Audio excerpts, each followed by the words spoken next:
আল্লাহ রাব্বুল আলামিন আমাদের এখানে যেমনি ভাবে ন্যাচারাল রিসোর্স দিয়ে দিয়েছেন, প্রাকৃতিক সম্পদ দিয়েছেন, পাশাপাশি এই জায়গায় আল্লাহ রাব্বুল আলামিন আমাদের বিশাল জনগোষ্ঠী দিয়ে দিয়েছেন। এই জনগোষ্ঠীগুলোকে যদি কাজে লাগানো যায়, কারিগরি শিক্ষায় শিক্ষিত করা যায়, মেধাবী জনগোষ্ঠীকে গবেষণা খাতে কাজে লাগানো সম্ভব হয়, তাহলে এই দেশটিও উন্নতির স্বর্ণ শিখরে আরোহণ করতে 5 বছরের বেশি সময় লাগবে না। আউযু বিল্লাহি মিনাশ শাইতানির রাজিম। বিসমিল্লাহির রহমানির রহিম। ইন্নাল হামদালিল্লাহ ওয়াসসালাতু ওয়াসসালামু আলা মান লা নাবিয়্যা বা'দা ওয়া আলা আলিহি ওয়া আসহাবিহি আজমাইন। রব্বি ইশরাহ লি সাদরি ওয়া ইয়াসসির লি আমরি ওয়াহলুল উকদাতাম মিন লিসানি ইয়াফকাহু কওলি। ক্বালা রাসূলুল্লাহি সাল্লাল্লাহু আলাইহি ওয়াসাল্লাম, ইন্না আসদাকাল হাদিসি কিতাবুল্লাহ ওয়া আহসানাল হাদি হাদিউ মুহাম্মাদিন সাল্লাল্লাহু আলাইহি ওয়াসাল্লাম ওয়া শাররুল উমুরি মুহদাসাতুহা وكل محدثة بدعة وكل بدعة ضلالة وكل ضلالة في النار. اللهم إني أستخيرك بعلمك وأستقدرك بقدرتك وأسألك من فضلك العظيم فإنك تقدر ولا أقدر وتعلم ولا أعلم وأنت علام الغيوب. শহীদি কাফেলা প্রাণপ্রিয় সংগঠন বাংলাদেশ ইসলামী ছাত্র শিবির বাউফল উপজেলার উদ্যোগে আয়োজিত আজকের এই কৃতি শিক্ষার্থী সংবর্ধনা অনুষ্ঠানের সম্মানিত অতিথিবৃন্দ, আমাদের মাঝে উপস্থিত রয়েছেন মানবতার মুক্তির আন্দোলন বাংলাদেশ জামাত ইসলামের ঢাকা মহানগরী দক্ষিণ শাখার সংগ্রামী সেক্রেটারি, বাংলাদেশ ইসলামী ছাত্র শিবিরের সাবেক কেন্দ্রীয় সভাপতি, বাউফল এলাকার কৃতি সন্তান, আমাদের সকলের শ্রদ্ধেয় ডক্টর শফিকুল ইসলাম মাসুদ ভাই, উপস্থিত অন্যান্য নেতৃবৃন্দ, একান্ত প্রিয় মেধাবী শিক্ষার্থী বন্ধুগণ, আসসালামু আলাইকুম ওয়া রাহমাতুল্লাহি ওয়া বারাকাতুহু। আল্লাহ রাব্বুল আলামিনের দরবারে শুকরিয়া আদায় করছি।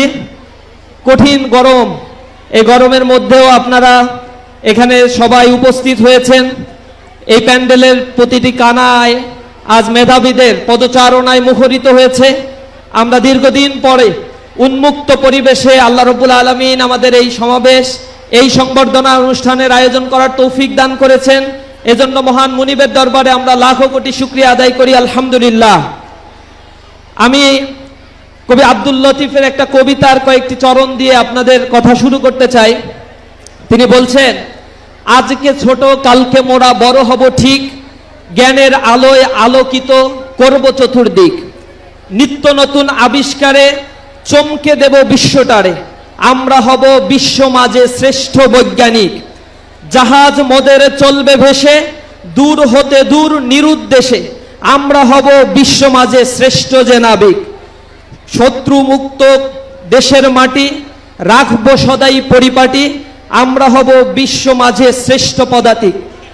আমরা এই পৃথিবীকে আমাদের মেধার মাধ্যমে দেখিয়ে দিতে চাই, কোন নির্দিষ্ট জায়গা, কোন গণ্ডি আমাদেরকে সীমাবদ্ধ করে রাখতে পারে না। যদি মানুষের মধ্যে অদম্য স্পৃহা থাকে, তাহলে অদম্য স্পৃহা নিয়ে তারা পৃথিবীকেও পর্যন্ত জয় করে ফেলতে পারে। আপনারা জানেন, এই পৃথিবীতে যারা বিমান আবিষ্কার করেছে, দুই ভাইয়ের কথা আপনারা জানেন, অলভির রাইট এবং উইলবার রাইট। এই রাইট ভ্রাতাদ্বয় যখন বিমান আবিষ্কারের কথা চিন্তা করেছিল, তখন এলাকার মানুষেরা তাদেরকে পাগল বলা শুরু করেছিল। বলছে, এরকম পাগল হয় নাকি? বাতাসের চাইতে ভারী বস্তু বাতাসেই উড়বে, এটা কখনো সম্ভব নয়। কিন্তু তারা দীর্ঘ গবেষণার ফলে যখন তারা দেখিয়ে দিল যে বিমানও আকাশে উড়তে পারে এবং সেটা একা একা নয়, মানুষকে নিয়ে উড়তে পারে, তখন মানুষ বিস্ময়ে তাকিয়েছিল। পৃথিবীকে পরিবর্তন করে দেওয়ার জন্য এই অদম্য স্পৃহা শক্তি যথেষ্ট। অর্থনৈতিক দৈন্যতা, শারীরিক সীমাবদ্ধতা মানুষকে কখনো ছোট করে না, মানুষকে সীমাবদ্ধতার গণ্ডিতে কখনো আবদ্ধ করে রাখে না। যদি তাই করত, তাহলে স্টিফেন হকিংসের মতো মানুষের জন্ম হতো না। যে মানুষটা শরীর দিয়ে চলতে পারতেন না, হাত দিয়ে ধরতে পারতেন না, সেই মানুষটা তার অদম্য ইচ্ছা শক্তির ফলে পৃথিবীর ইতিহাসে অবিস্মরণীয় আবিষ্কার তিনি ঘটিয়েছেন। আইনস্টাইনের কথা আপনারা জানেন, বিশ্ববিখ্যাত বিজ্ঞানী তিনি ছিলেন। কিন্তু প্রাথমিক জীবনে এই মানুষটার জীবনের চিন্তা অথবা একাডেমিক এক্সিলেন্সির জায়গা খুব ক্ষুদ্র পরিসরে থাকলেও তার অদম্য স্পৃহা তাকে পৃথিবীব্যাপী পরিচয় ঘটিয়ে দিয়েছে। সুতরাং আমরা নদীমাতৃক এই ভূখণ্ডের কোন এলাকায় বসবাস করছি, এটা আমাদের জন্য কোনো বিবেচ্য বিষয় নয়। আমাদের জন্য বিবেচ্য বিষয় হবে মেধা এবং মননকে যদি কাজে লাগাতে পারি আমরা, তাহলে বিশ্ব নেতৃত্ব আমাদের কাছে আসবে ইনশাআল্লাহ। প্রিয় উপস্থিতি, আজকে যারা এখানে আপনারা উপস্থিত রয়েছেন, আজ থেকে 5 বছর 10 বছর বা 15 বছর পরে এই মানুষগুলোই এই বাংলাদেশের নেতৃত্বের আসনে বসবেন। আপনার জন্য হাতছানি দিয়ে ডাকছে বাংলাদেশের অ্যাডমিনিস্ট্রেশন, জুডিশিয়ারি, বাংলাদেশের ডিফেন্স ফোর্সগুলো, বাংলাদেশের বেসরকারি sector, doctor, engineer, টিওনো, এসটিও, SP, magistrate থেকে শুরু করে এই বাংলাদেশের হাজারো হাজারো ক্ষেত্র রয়েছে, যেই ক্ষেত্রগুলোতে নিজের ক্যারিয়ারকে গঠন করার মধ্য দিয়ে এই সমৃদ্ধ বাংলাদেশটাকে আমরা গড়ে তুলতে পারবো। আমাদের দেশের সবচেয়ে বড় দৈন্যতা এবং দুর্বলতা হচ্ছে সৎ এবং দক্ষ দেশপ্রেমিক নাগরিকের এই দেশে চরম ক্রাইসিস রয়েছে। এদেশের মেধার কোনো মূল্যায়ন হয় না। যারা মেধাবী তাদের মেধার মূল্যায়ন না হওয়ার কারণে আমরা দেখছি বুয়েটে পড়াশোনা করে 60% ছাত্র তারা বিদেশে চলে যায়, দেশে আর কখনো তারা ফেরত আসে না। ঢাকা বিশ্ববিদ্যালয়ে পড়ে তাদের মেধার যখন মূল্যায়ন দেওয়া হয় না, তখন তারা ঢাকা বিশ্ববিদ্যালয়ে আর অবস্থান করে না, চলে যায়। অথচ এই বাংলাদেশে স্বাধীনতা উত্তর 54টি বছর আমরা পার করেছি। কিছু বেনিয়াদের হাতে এই দেশটা যখন গিয়েছে, দেশে শুধুমাত্র লুটপাট, লুটতরাজ আর খুন খারাপির রাজত্ব তারা কায়েম করেছে। আমরা বিস্ময়ের সাথে লক্ষ্য করেছি, যখন আওয়ামী ফ্যাসিবাদ বাংলাদেশ থেকে বিদায় নিয়েছে, তখন এই বাংলাদেশ থেকে একটি শ্বেতপত্র ইন্টারিম গভর্নমেন্ট বের করেছে। সেখানে তারা লিখেছে $240 বিলিয়ন এই বাংলাদেশ থেকে শুধুমাত্র পাচার হয়ে গিয়েছে। আর এই পাচারের সাথে যারা জড়িত রয়েছে তারা নিঃসন্দেহে কোনো দিন মজুর, কুলি মজুর, রিক্সাওয়ালা অথবা কোনো শ্রমিক নয়। এই টাকা পাচারের সাথে যারা জড়িত তারা বাংলাদেশের শিক্ষা প্রতিষ্ঠানগুলো থেকে উচ্চতর ডিগ্রি ধারণ করা একজন শিক্ষিত মানুষ। কিন্তু কি কারণে এই খেটে খাওয়া মানুষের ট্যাক্সের টাকাগুলো তারা দুর্নীতি করে সম্পদের পাহাড় করেছে, বিদেশে গিয়ে বড় বড় বিল্ডিং তারা তৈরি করেছে, লাক্সারিয়াস লাইফ লিড করছে, পৃথিবীর বিভিন্ন জায়গায় এখনো আলিশান জীবনযাপন তারা করছে। অথচ 9 মাস আগেও এই বাংলাদেশে হাজার হাজার ছাত্র জনতার বুকের উপরে তারা গুলি ছড়ে শহীদ করে দিয়েছিল, তাদের দৃশ্যমান বিচার হয় নাই। এই বাংলাদেশ থেকে তারা টাকা পাচার করে দেদারসে জীবনযাপন করছে। এই সকল নেতাদের শিক্ষার হয়তো কোনো অভাব ছিল না, কিন্তু সুশিক্ষার অনেক বেশি ক্রাইসিস এদের মধ্যে ছিল। শিক্ষিত হয়েছে, তারা দুর্নীতি করেছে, কোটি কোটি টাকা লুটতরাজ করেছে। বাংলাদেশ যখন স্বাধীনতা অর্জন করেছে, এই সমসাময়িক সময়ে স্বাধীনতা অর্জন করেছিল মালয়েশিয়া, সিঙ্গাপুর, হংকং, তাইওয়ান। এই লিটল ড্রাগন ভুক্ত ইকোনমিক্সের দেশগুলোকে যদি আমরা দেখি, তাহলে আমরা দেখব 50-60 বছরের ব্যবধানে এই কান্ট্রিগুলো এখন ডেভেলপড নেশনে পরিণত হয়েছে, উন্নত দেশে পরিণত হয়েছে। তাদের মাথাপিছু আয় $80,000 মার্কিন ডলার, $40,000 মার্কিন ডলার, $90,000 মার্কিন ডলার ছেয়ে গিয়েছে। কিন্তু বাংলাদেশের স্বাধীনতা উত্তর 54 বছর পেরিয়ে গেল, $3,000 মার্কিন ডলার এখনো আমাদের মাথাপিছু আয় আমরা পার করতে পারি নাই। এই বছরের বাজেটে দেখা গিয়েছে $2,820 মার্কিন ডলার আমাদের মাথাপিছু আয় দাঁড়িয়েছে। রিজার্ভের পরিমাণ খুব বেশি ভালো না। অর্থনৈতিক সেক্টরগুলো এখনো ভঙ্গুর অবস্থার, ফ্রাজাইল অবস্থার মধ্যে দিনাতিপাত করছে। এই জায়গায় আমাদের থাকার কথা ছিল না।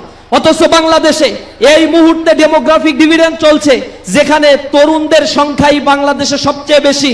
আগামী 2030 সাল পর্যন্ত বাংলাদেশে এই ডেমোগ্রাফিক ডিভিডেন্ড বা তারুণ্যের এই জাগরণ আরো বেশি চলতে থাকবে। 2030 সালে 70% জনগোষ্ঠী হবে বাংলাদেশের কর্মক্ষম, যাদের বয়স হবে 18 থেকে 60 বা 62 বছর বয়সের মধ্যে।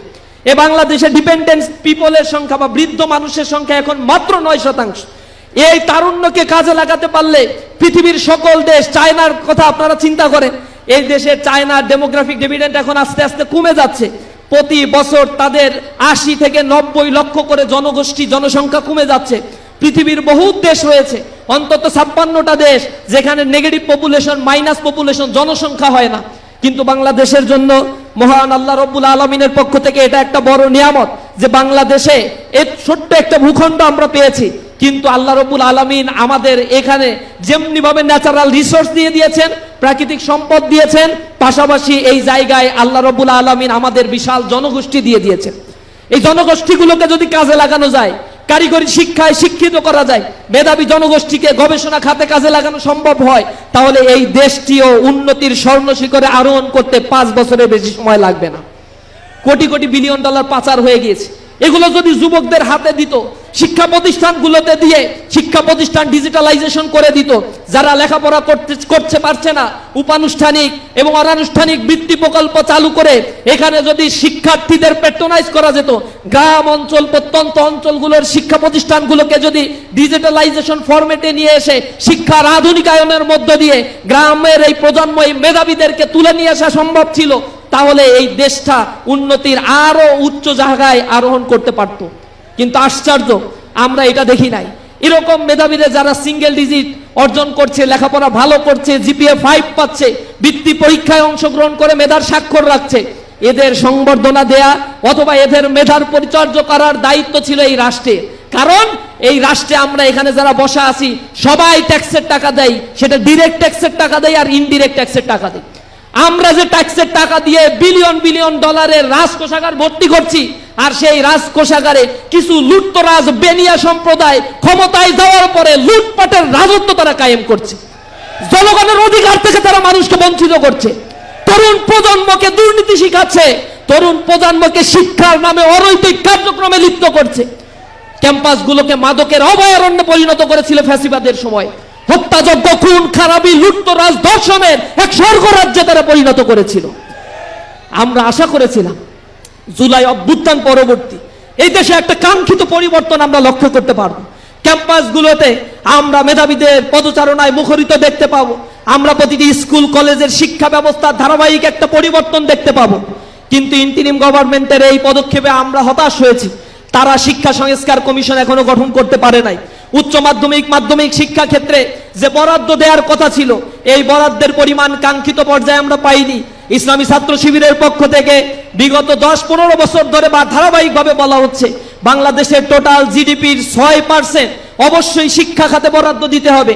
বাংলাদেশের টোটাল বাজেটের 20% শিক্ষা খাতে বরাদ্দ দিতে হবে।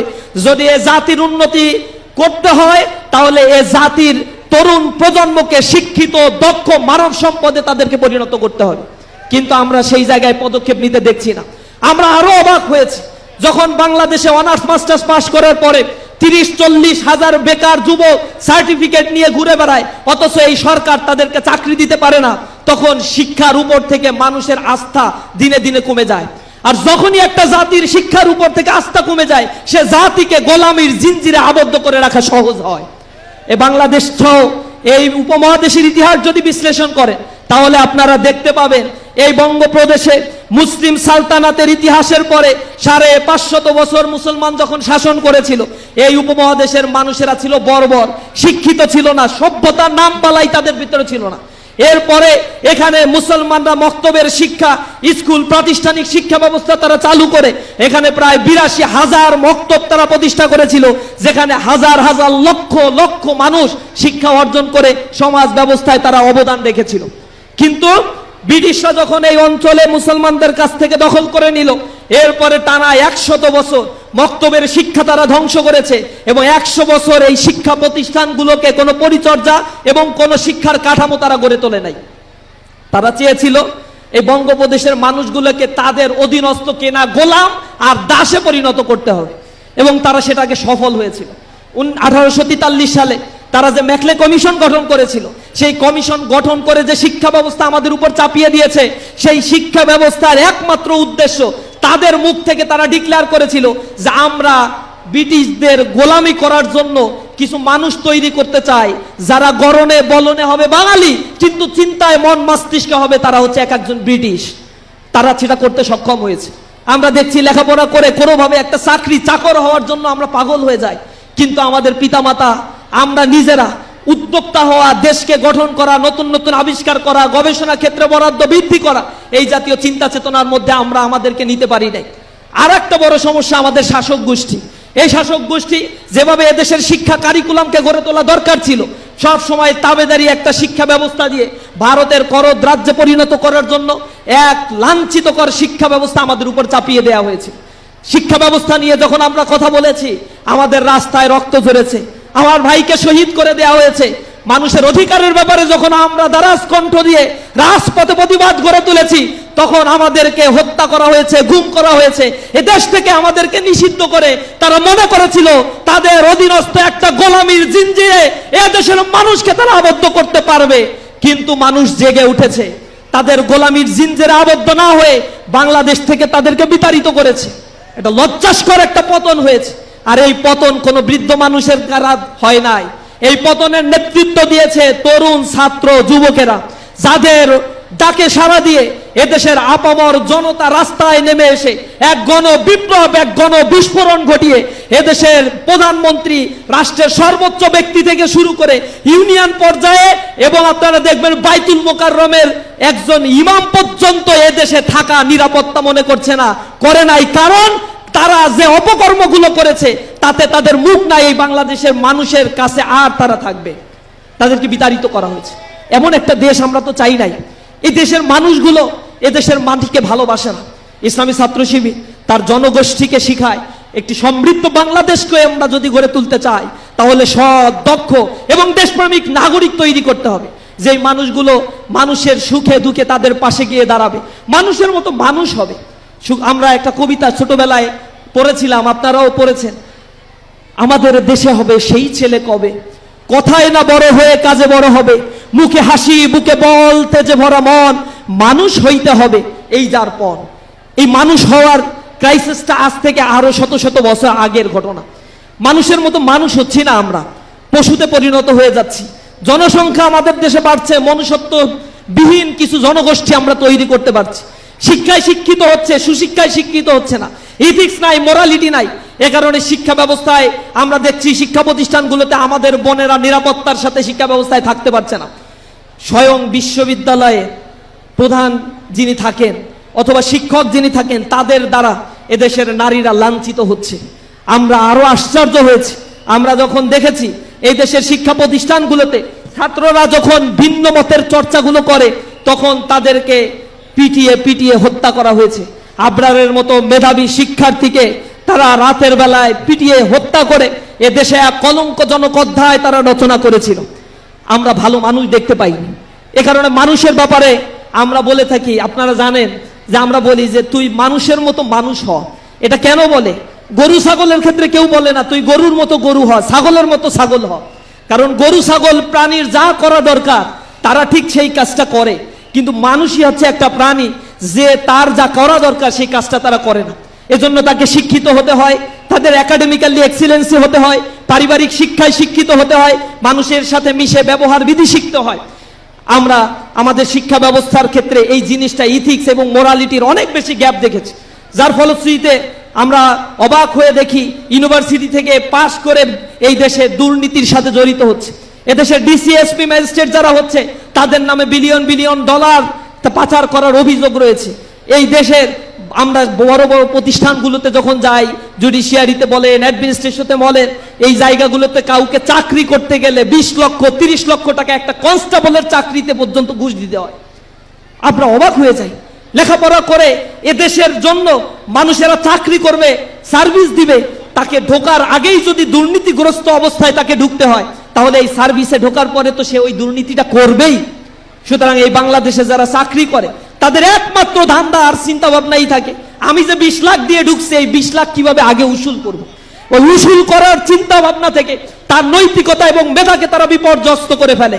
এরপরে তারা বলে ঘুষ খাবো নাকি ঘাস খাবো, ঘুষ না খাইলে তুমি কি আমারে টাকা দিবা এসে, আমি আলিশান ভাবে চলবো কিভাবে, এত লেখাপড়া করছি, এত খরচ করছি। মোরালিটি তারা বিসর্জন দিয়ে ফেলে। প্রিয় উপস্থিতি বন্ধুরা, তোমরা আজকে যারা এখানে রয়েছো, আগামী দিনে তোমরা এই বাংলাদেশের ভবিষ্যৎ। তোমরা যদি এই বাংলাদেশকে গড়ে তুলতে চাও, মেধা নৈতিকতার এক মেলবন্ধনে এই সমাজ ব্যবস্থাকে গড়ার এক তীব্র সংকল্প বুকে ধারণ করে তোমাদেরকে চলতে হবে। সেটা যদি তোমরা না পারো, তাহলে মনে রাখো জীবনে অনেক বড় হয়ে হয়তো অনেক টাকা ইনকাম করতে পারবা, কিন্তু যে টাকা দিয়ে যে সম্পদ তুমি গড়ে তুলবা, যে পোশাক তুমি পরবা, এইগুলো পোশাক নয়, এগুলো ঘাম ঝরানো মানুষের ঘৃণা আর সেই মৃত মানুষগুলোর রক্তের সাথে বেইমানি করা ছাড়া আর কিছুই না। আমরা তোমাদের কাছে আহ্বান জানাই, সুন্দর একটি বাংলাদেশ গড়ার জন্য আজ থেকে লাল সবুজের এই বাংলাদেশের সার্বভৌমত্বকে আমরা ওন করব। ইসলামী ছাত্র শিবির তার প্রতিষ্ঠা লগ্ন থেকে এ দেশকে গড়ে তোলার জন্য এক একজন তরুণ যুবককে তৈরি করেছে, যাদের ব্যাপারে ব্লেম দেওয়া হয়। টাকনুগিরার উপরে প্যান্ট পরে, এটা হচ্ছে শিবির করে। 5 ওয়াক্ত নামাজ পড়ে, এটা হচ্ছে শিবির করে। হক কথা বলে, এটা হচ্ছে শিবির করে। ঘুষ খায় না, এটা হচ্ছে ছাত্র শিবির করে। দুর্নীতি করে না, এটা হচ্ছে ছাত্র শিবির করত। বিগত সময় এইভাবে ট্যাগ দিয়ে দিয়ে প্রত্যেকটা সেক্টর থেকে সব সৎ অফিসারগুলোকে অপসারণ করা হয়েছে। এটা একটা ব্র্যান্ড হয়ে গিয়েছে। দুর্নীতি করবে না, সুদ খাবে না, ঘুষ খাবে না, জেনা করবে না, ব্যভিচার করবে না, পরিবারের পিতামাতার প্রতি সম্মান প্রদর্শন করবে, আত্মীয় স্বজনের হক আদায় করবে, তাহলে এই মানুষগুলো ইসলামী ছাত্র শিবির করে। হ্যাঁ, আমরাও বলি আমাদের কার্যক্রমটাই হচ্ছে এইটা। আমাদেরকে অনেকেই বলে তোমরা তো রাজনীতি করো, তোমাদের এইখানে ছাত্রদের দিলে সমস্যায় পড়ে যাব। আমরা বলি আমাদের এটা রাজনীতি যদি মনে করেন, রাসূল করিম সাল্লাল্লাহু আলাইহি ওয়াসাল্লাম তো এই কাজই করতেন। We call you the rules of Islam, the way of Islam, the guidance of Islam.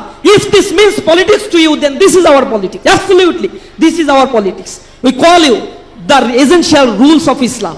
And Islam is complete and comprehensive code of life. If you acquire the exceptional rules of Islam, you will get success in your life. আপনারা যদি জীবন বিধান হিসেবে ইসলামকে গ্রহণ করে নিতে পারেন, এই সমাজ ব্যবস্থায় শান্তি প্রতিষ্ঠা হবে। ইসলামী ছাত্র শিবির প্রতিটি ছাত্রের কর্ণকুহরে ডেকে ডেকে তাদেরকে মুয়াজ্জিনের মতো বলে, জীবনকে যদি গড়ে তুলতে চাও তাহলে এই সমাজ ব্যবস্থায় এই নোংরামির অক্টোপাস থেকে নিজেকে হেফাজত করার জন্য ইসলামী ছাত্র শিবিরের কোনো বিকল্প নাই। ইসলামী ছাত্র শিবির তার ছাত্রদেরকে শিখায় রাতের অন্ধকারে তাহাজ্জুদের নামাজ পড়ে আমরা একটা প্রোগ্রাম করি, সভ্যতারী প্রোগ্রাম। সেখানে আমরা বলি তুমি হাত উত্তোলন করে আল্লাহ রাব্বুল আলামিনের কাছে তোমার মায়ের জন্য, বাবার জন্য দোয়া করে বলবা, রব্বির হামহুমা কামা রব্বায়ানি সাগীরা। হে আল্লাহ, আমার পিতামাতাকে তুমি ঠিক তেমনি ভাবে লালন পালন করো, দেখে শুনে রাখো যেমনি ভাবে তারা ছোটবেলায় আমাকে লালন পালন করেছে। আমরা পিতামাতার ব্যাপারে সহনশীলতা শিক্ষা দেই। রাতের বেলায় যখন সে চোখের পানি ফেলে তার সমাজের জন্য, রাষ্ট্রের জন্য, ব্যক্তির জন্য আল্লাহর কাছে দোয়া করে, সেই মানুষ আমরা ইসলামী ছাত্র শিবির তৈরি করি। একটা ছাত্র ইসলামী ছাত্র শিবির করার ফলে সে কোনো অপকর্মে, অন্যায়, অশ্লীল কাজের মধ্যে লিপ্ত হতে পারে না। ইসলামী ছাত্র শিবির প্রতিটি ছাত্রকে হেরার আলোকে আলোকিত করার জন্য, কোরআন এবং সুন্নাহের আলোকে তার জীবনকে গড়ে তোলার জন্য কাজ করে। ইসলামী ছাত্র শিবির এই দেশ গঠন করার জন্য, এ দেশের দুর্নীতিগ্রস্ত শিক্ষা ব্যবস্থা, দুর্নীতিগ্রস্ত মানব সম্পদকে এখানে শিক্ষিত করে একটি সুন্দর সমাজ গড়ার জন্য তাদেরকে তৈরি করে ফেলে। প্রিয় উপস্থিতি, আজকে এই মেধাবীদের যে মিলন মেলা এখানে হয়েছে, আমি বিশ্বাস করি এই বাউফল এলাকাকে গড়ে তোলার জন্য আপনারা যেভাবে নিজেদেরকে তৈরি করছেন, অনেক সীমাবদ্ধতা থাকলেও নিজেকে যদি নিজেরা গড়ে তুলতে পারি তাহলে ইনশাআল্লাহ সফলতা আসবে। এটা ইসলামের মানে কোর একটি বিধান, মানজাদ্দা ওয়াজাদা, যে ব্যক্তি চেষ্টা করে তাকে দেয়া হয়। এজন্য অদম্য স্পৃহা নিজের মধ্যে লালন করতে হবে। আমি প্রায় একটা গল্প বলি। একবার সক্রেটিস একটা প্রোগ্রামে বক্তব্য রাখছে, এরকম একটা মেধাবীদের এক সম্মেলনে বক্তব্য রাখছে। বক্তব্য রাখার পরে একটা ছেলে তার বক্তব্যে উদ্ভাসিত, খুব চমৎকৃত হয়ে সে বক্তব্য শেষে সক্রেটিসের সাথে গিয়ে দেখা করছে। দেখা করে বলছে, uncle, can you tell me how can I acquire success in my life? আমি আমার জীবনে কিভাবে সফলতা অর্জন করতে পারি, আমাকে কি আপনি বলতে পারেন? তখন সক্রেটিস তাকে কোনো কথা না বলে সে বলেছিল যে তুমি পরের দিন নদীর পাশে আমার সাথে বিকেল বেলা দেখা করবা, তোমার জন্য আমি ওয়েট করব, সেখানে আমি তোমাকে বলবো জীবনে কিভাবে সফলতা অর্জন করতে হয়। তো ছেলেটি সক্রেটিসের সাথে দেখা করার জন্য ইনতিন করে, বাবরি কাটা চুল, ফর্সা চেহারা, সে ইনতিন করে চলে গেছে নদীর পারে। সক্রেটিস তার আগে সেখানে গিয়ে বসে আছে, দাঁড়ায় আছে। সক্রেটিসের সাথে যখন ছেলেটার দেখা হলো, সক্রেটিস কোনো কথাবার্তা না বলে ছেলের ঘাড়ে হাত দিল। ঘাড়ে হাত দিয়ে হাঁটতে হাঁটতে হাঁটতে হাঁটতে নদীর ভিতরে হাঁটা শুরু করলো। ছেলেটা তো অবাক হয়ে গেল, কোনো কথা বলছে না, নদীর ভিতরে নিয়ে যাচ্ছে। ছেলেটা আবার চিন্তা করলো সম্ভবত আমার পা একটু ঠান্ডা করে মাথায় আমাকে কিছু হয়তো পরামর্শ দিবে, কিন্তু কোনো কথা নাই। বুক সমান পানির মধ্যে যখন চলে গেল দুইজন, সক্রেটিস হঠাৎ করে সেই ছেলেটার পেছনের বাবরি কাটা চুল ধরে পানির মধ্যে চুবাই ধরলো তাকে। এখন পানির ভিতরে চুপনি খাওয়ার পরে সে তো নিঃশ্বাস নিতে পারছে না। সে যত উপরের দিকে ওঠার চেষ্টা করে তাকে পানির মধ্যে তত চুবাই ধরা হয়। একটা পর্যায়ে সে হাঁসফাঁস করছে, যখন নিঃশ্বাস নিতে পারছে না, উপরে ওঠার চেষ্টা করছে। সক্রেটিস দেখলো আর কিছু সময় যাতে যদি তাকে রাখি তাহলে তার সাবলীলা সাঙ্গ মারা যেতে পারে। এরপরে তাকে উঠালো। উঠানোর পরে ছেলেটা হাঁপাচ্ছে, প্রচুর পরিমাণে হাঁপাচ্ছে। তখন সক্রেটিস তাকে বলল, বাবা, তুমি পানির মধ্যে এতক্ষণ পর্যন্ত আকুলভাবে কি প্রার্থনা করছিলে? তখন ছেলেটি বলল, আঙ্কেল, আমি বাতাস চাচ্ছিলাম, বাতাস বাতাস। সক্রেটিস তাকে বলল যে তোমাকে যদি বাতাস না দিয়ে অনেক সোনা দানা দেয়া হতো? বলছে, না না না, সোনা দানা দিয়ে কি করবো, আমি তো না বাঁচলে সোনা দানা দিয়ে কি করবো? তখন সক্রেটিস তাকে বলছে, বাবা, সফলতার কোনো রহস্য নাই, তুমি যে জিনিসটা চাও সেই জিনিসটা যদি ঠিক এইভাবেই চাও, তাহলেই তুমি তোমার জীবনে সফলতা অর্জন করতে পারবা। সুতরাং আমরা এখানে যারা এখানে বসে আছি, এই মেধাবী শিক্ষার্থীদের একটা আইকনিক টার্গেট ঠিক করতে হবে। টার্গেট এমন যেন না হয় সকালে এক টার্গেট, দুপুরে আর এক টার্গেট, রাত্রি এক টার্গেট, ঘুমানোর সময় আর এক টার্গেট। সকালে দেখলাম এসপি হইতে ভালো লাগে, হ্যাঁ পুলিশের চাকরি করব। দুপুরের বেলায় যে না এসপি তো অনেক পড়াশোনা, ওটার চাইতে ডাক্তার হওয়া ভালো। ডাক্তারের যখন বায়োলজি বই খুলে বসে তখন দেখেন মাজা ভন ভন ভন ভন করে, না না ইঞ্জিনিয়ার হব। এবার ম্যাথ কষ্টে বসলেন, দেখেন ম্যাথের আর ইকুয়েশন মিলে না, তখন বলেন না এই হায়ার ম্যাথ দিয়ে আমার হবে না, তাহলে এর বাইরে গিয়ে কিছু একটা হইলেই হয়। এখন স্বপ্ন যদি দিনে দিনে এইভাবে পাল্টাইতে থাকে তাহলে জীবনে সফলতা অর্জন করা যায় না। নেপোলিয়ান বোনাপার্টের ইতিহাস আপনারা পড়েছেন, তাকে ফরাসি বিপ্লবের শিশু বলা হয়। নেপোলিয়ান একদিন ছোটবেলায় 13-14 বছর বয়স, স্কুলে পড়ে, বাজারের ভিতর থেকে একদিন হাঁটছে, হাঁটতে হাঁটতে দেখেন একজন জ্যোতিষী হাত দেখে দেখে মানুষের ভবিষ্যৎ বলে দিচ্ছে। তখন নেপোলিয়ান ভিড় ঠেলে গিয়ে বলছে, আঙ্কেল আঙ্কেল আমার হাতের রেখাটা একটু দেখে বলেন তো আমি আমার জীবনে সফলতা অর্জন করতে পারবো কিনা। তখন তার হাতের রেখাগুলো জ্যোতিষী দেখে বলছে যে না বাবা, তোমার হাতের রেখা এখান থেকে বাঁকা, যদি এটা সোজা হইতো তাহলে তোমার জীবনে তুমি সফলতা অর্জন করতে পারতা। তখন সে ওইখান থেকে বের হয়ে গিয়ে কাছে কিছু টাকা ছিল, সেটা দিয়ে একটা ব্লেড কিনে এরপরে হাতের রেখা ধরে টেনে সোজা বানায় ফেলছে। এরপরে ফিনকি দিয়ে যখন রক্ত বের হচ্ছে, আর এক আঙুল দিয়ে এটা থাম দিয়ে এখানে ঠেসে ধরে তারপরে আবার সেই জ্যোতিষীর কাছে গেছে, ভিড় ঠেলে গিয়ে বলছে, আঙ্কেল আঙ্কেল বলেন তো এইবার আমি আমার জীবনে সফলতা অর্জন করতে পারবো কিনা। তখন জ্যোতিষী তার এই দৃশ্য দেখে অবাক নয়নে তাকিয়ে বলছে যে বাবা, জীবনে তুমি সফল, তোমার রেখা তোমাকে করবে কিনা আমি জানি না, তোমার ভিতরে যে অদম্য স্পৃহা আমি দেখেছি, নিঃসন্দেহে তুমি তোমার জীবনে সফলতা অর্জন করতে পারবা। পৃথিবীর ইতিহাস সাক্ষী, নেপোলিয়ান বোনাপার্ট ফরাসি বিপ্লবের শিশু বলা হয়, যেখানেই সে গিয়েছে এই তরুণ যুবক সেখানেই এক একটা বিপ্লব সংগঠিত করতে সক্ষম হয়েছে। তারেক বিন জিয়াদের ইতিহাস আমাদের জানা আছে, সালাউদ্দিন আইয়ুবীর ইতিহাস আমাদের জানা আছে, মুসা বিন নুসাইরের ইতিহাস আমাদের জানা রয়েছে। এই বীর বিপ্লবীরা যে টার্গেট নিয়েছে সেই টার্গেটে পৌঁছানোর জন্য চরম অধ্যবসায়, ধৈর্য, সহিষ্ণুতা, সহনশীলতা তারা প্রদর্শন করেছিল। সেটা আজকে যারা এখানে মেধাবীরা বসে আছো, স্কুল কলেজে যে রেজাল্টগুলো তোমরা করছো, মর্নিং শোজ দ্য ডে, আজকের এই সময়গুলো বলে দিবে তোমার ভবিষ্যৎ আসলেই কোন দিকে যাচ্ছে। সুতরাং তোমাকে এখন থেকে চেষ্টা করতে হবে। আইনস্টাইনের একটা বক্তব্য রয়েছে, সে বলেছেন life is like riding a bicycle, to keep your balance you must keep moving. জীবনটা হচ্ছে একটা বাইসাইকেলের মতো, যদি তুমি সেই বাইসাইকেলের ব্যালেন্স ঠিক রাখতে চাও, ইউ মাস্ট কিপ মুভিং, তাহলে তোমাকে অবশ্যই বাইসাইকেলের প্যাডেলটি ঘোরাতে হবে। যদি তুমি তোমার বাইসাইকেলের প্যাডেল না ঘুরাও তাহলে তোমার বাইসাইকেল কখনো সরল রেখায় চলবে না, হয়তো ডান দিকে অথবা বাঁ দিকে তুমি কাত হয়ে যাবে।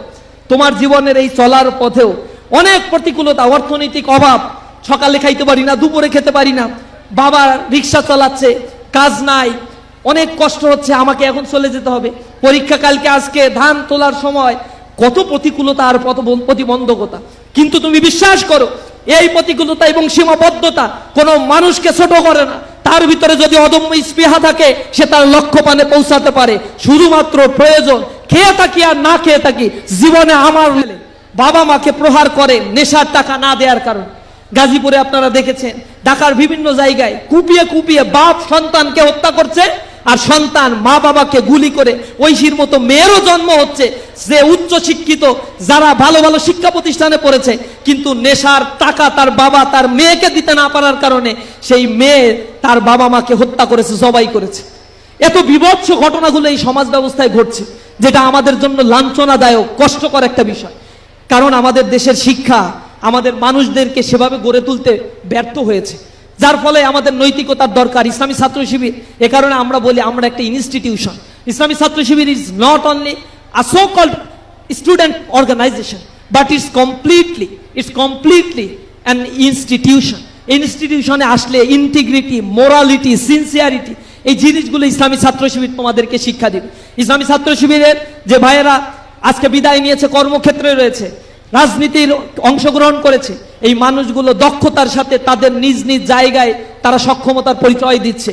আজকে আপনারা এখানে এই আয়োজনের প্রধান অতিথি যিনি রয়েছেন, অত্র এলাকার কৃতি সন্তান বাউফলের নাম আমরা চিনেছি শফিকুল ইসলাম মাসুদ ভাইয়ের কারণে। শফিকুল ইসলাম মাসুদ ভাই যে কর্মগুলো করে আজকে সারা পৃথিবীর মাঝে তিনি পরিচিত হচ্ছেন, সারা পৃথিবীকে আমাদেরকেও কর্মের মাধ্যমে চিনিয়ে দিতে হবে। আমরা কোনো নির্ধারিত সীমাবদ্ধতার জন্য জন্মগ্রহণ করি না, আমাদের জন্ম হয়েছে পৃথিবীকে পরিবর্তন করে দেওয়ার জন্য। এই কারণে আমাদেরকে সংকল্প নিতে হবে। কবি নজরুল যেমন অনেক আগেই বলেছিল যে থাকবো না কো বদ্ধ ঘরে, দেখবো এবার জগৎটাকে কেমন করে ঘুরছে মানুষ যুগান্তরের ঘূর্ণি পাকে, দেশ হতে দেশে দেশান্তরে ছুটছে তারা কেমন করে, এই দেশ হতে দেশ দেশান্তরে আমরা ছুটতে চাই। তিনি বলেছিলেন বিশ্বটাকে দেখবো আমি আপন হাতের মুঠোয় পুরে। সে যখন এই কথা বলেছিল তখন ইন্টারনেট আবিষ্কার হয় নাই, কিন্তু তার স্বপ্ন বাস্তবায়ন হয়েছে। আজকে গ্লোবাল ভিলেজে পরিণত হয়েছে। টোটাল ইউনিভার্স আজকে পৃথিবীর এই জায়গাটা তিনি ভিলেজে পরিণত হয়েছে। পৃথিবীর ইনফরমেশন হাবগুলো আমাদের জন্য উন্মুক্ত হয়েছে। আর্টিফিশিয়াল ইন্টেলিজেন্স এসেছে, লেবার ইকোনমি কনভার্ট হয়ে ক্যাপিটাল ইকোনমিতে চলে গিয়েছে। এরকম সময় দক্ষ মানব সম্পদ হয়ে গড়ে ওঠার কোনো বিকল্প নাই। ইসলামী ছাত্র শিবির তোমাদের জীবনের পরতে পরতে দেশে এবং বিদেশে উচ্চশিক্ষার ক্ষেত্রে সর্বক্ষেত্রে তোমাদের সহযোগিতা করার জন্য ইসলামী ছাত্র শিবির কল্যাণমুখী কার্যক্রমগুলো রেখেছে। সুতরাং তোমাদেরকে এই আঙিনায় আমরা স্বাগত জানাচ্ছি। তোমাদের সুন্দর ভবিষ্যতের কথা আমরা আল্লাহ রাব্বুল আলামিনের কাছে দোয়া করছি। ইসলামী ছাত্র শিবিরের জন্য তোমাদের কাছে দোয়া চাচ্ছি। আজকের এই প্রোগ্রামের যারা আয়োজন করেছেন, আয়োজক মণ্ডলী যারা অক্লান্ত পরিশ্রম করেছেন, ইসলামী ছাত্র শিবিরের বিভিন্ন স্তরের দায়িত্বশীলবৃন্দ সামগ্রিকভাবে পরামর্শ দিয়ে এই প্রোগ্রামকে এত সুন্দর সাফল্যমণ্ডিত করেছেন। বাংলাদেশ জামাত ইসলামী দায়িত্বশীলবৃন্দ, বিশেষ করে আজকের প্রোগ্রামের যিনি প্রধান অতিথি ডক্টর শফিকুল ইসলাম মাসুদ ভাই, সামগ্রিক পরিকল্পনা এবং তত্ত্বাবধানে থেকে রাত দিন পরিশ্রম করে এই প্রোগ্রামকে যিনি সফল করেছেন, আল্লাহ রাব্বুল আলামিনের কাছে তাদের সবার জন্য দোয়া করি। এই প্রোগ্রামের মধ্য দিয়ে যেন নিজেদেরকে একটা বার্তা নিয়ে আমরা যেতে পারি। আমরা সীমাবদ্ধতার মধ্যে থাকবো না, আমরা নিজেকে এক্সপ্লোর করব, আমাদের দৃষ্টিভঙ্গিকে আমরা পাল্টাবো। পৃথিবীকে যদি পাল্টাতে হয় ঘুমিয়ে ঘুমিয়ে পাল্টানো সম্ভব নয়। যদি স্বপ্ন দেখি জেগে জেগে স্বপ্ন দেখতে হবে, এবং অবশ্যই মানুষ যদি কোনো চিন্তা করে থাকে আল্লাহ রাব্বুল আলামিন তাকে বরকত দেয়। নিঃসন্দেহে আল্লাহর কাছে আমাদেরকে সহযোগিতা চাইতে হবে, আল্লাহ রাব্বুল আলামিন আমাদেরকে পুরস্কৃত করবেন। সবাইকে অসংখ্য ধন্যবাদ, মোবারকবাদ জানিয়ে আমার কথা শেষ করছি। হাযা মা ইনদি ওয়া ইলমু ইনদাল্লাহ আলাইহি তাওয়াক্কালতু ওয়া ইলাইহি উনীব। আসসালামু আলাইকুম ওয়া রাহমাতুল্লাহি ওয়া বারাকাতুহু।